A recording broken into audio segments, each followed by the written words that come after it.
अस्सलाम वालेकुम नाज़रीन, SS न्यूज़ सगद माहिरा अब्बासी सबका पहिरियों हलंदासीं हेडलाइन की तरफ़। जस्टिस अतर मिनल्ला पंजाब ऐं KPK में चूंडुनि बाबति पाड़मुरादी नोटिस ते पंहिंजो तफ़सीली नोट जारी करे छॾियो, जंहिं में हुन लिखियो आहे त सुप्रीम कोर्ट पंहिंजे माज़ीअ मां सबक़ न सिखियो आहे। अदालत सियासी तकरारनि जे हल जो लाॻीतो मर्कज़ बणियल आहे।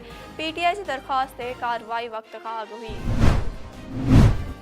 क़ौमी सलामती कमेटी मुल्क में दहशतगर्दी ख़िलाफ़ ऑपरेशन जारी रखण ऐं वधीक तेज़ करण ते इतफ़ाक़ करे वरितो।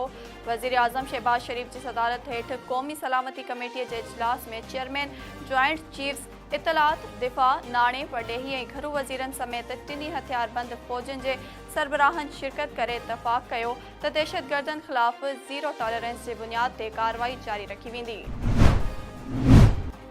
सिंध हुकूमत 21 रमज़ानुल मुबारक योम अलीअ जे मौक़े ते सूबे जे तालीमी इदारनि में आम मोकल जो ऐलान करे छॾियो आहे। नाज़रीन, हीअ पंहिंजी हेडलाइंस, वधीक ख़बरुनि ऐं अपडेट्स जे लाइ ॾिसंदा रहो सिर्फ़ SS न्यूज़।